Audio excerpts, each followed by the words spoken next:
বন্ধুরা, মুরমুস কিচেন ডায়েরিতে সবাইকে স্বাগত। আমি আবার চলে এসেছি একটি রেসিপি নিয়ে। সেটি হচ্ছে রোস্টেড মাখানা। কি করে তৈরি করলাম চলুন তাহলে দেখে নেওয়া যাক। রোস্টেড মাখানা তৈরি করবার জন্য আমি সবার প্রথমে একটা মশলা তৈরি করে নিচ্ছি। একটা বোল নিয়ে নিলাম আমি। এর মধ্যে দিয়ে দিচ্ছি একটু লবণ, একটু দিয়ে দিচ্ছি বিট লবণ,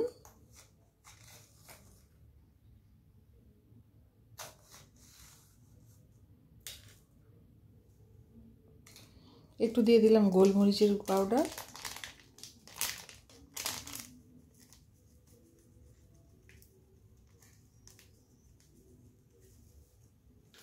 একটু দিয়ে দিলাম লঙ্কার গুঁড়ো,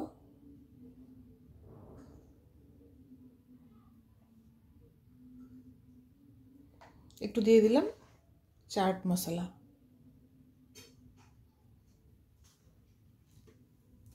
মশলাটা আমি আগে রেডি করে নিলাম।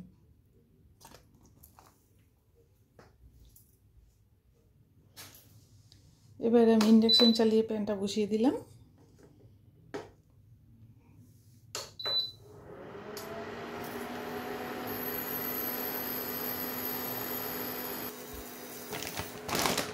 মাখানাটাকে আমি কেটে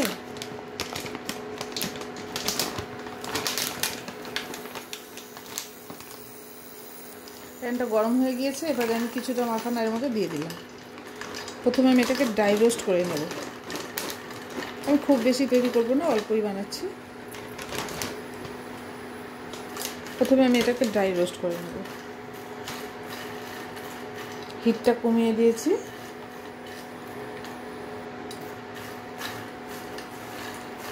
মাখানা কিন্তু খাওয়া খুব উপকারী, প্রচুর পরিমাণে ক্যালসিয়ামও রয়েছে এতে। ছোট থেকে বড় সকলেই কিন্তু এটা খেতে পারে। মাখানা হচ্ছে পদ্ম বীজের থেকে তৈরি হয়। পদ্ম বীজ যেটাকে বলে, পদ্ম ফুল থেকে তৈরি হয়।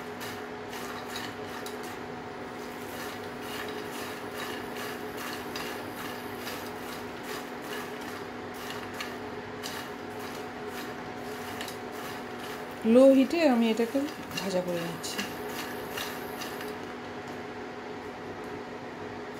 আর একটু হবে ভাজা। এটা কিন্তু ভাজা হয়ে গেছে, এই যে শক্ত হয়ে গিয়েছে। এবার এটাকে আমি নামিয়ে নিচ্ছি। ড্রাই রোস্ট করে নামিয়ে নিলাম। এবার আমি প্যান বসিয়ে দিলাম। আমি দিয়ে দিলাম সামান্য একটু ঘি।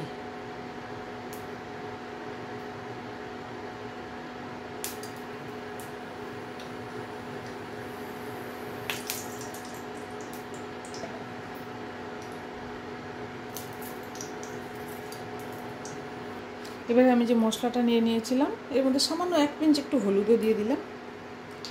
এই মশলাটাকে এবার দিয়ে দিলাম ঘিয়ের মধ্যে দিয়ে লো হিটে কিন্তু আমি এটাকে ভাজা করে নেব।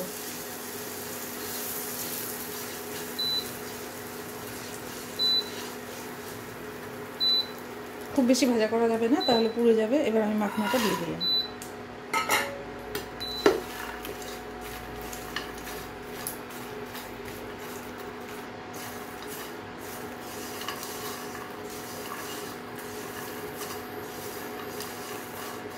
রোস্টেড মাখানাটা কিন্তু রেডি। এবার আমি নামিয়ে দেখাচ্ছি।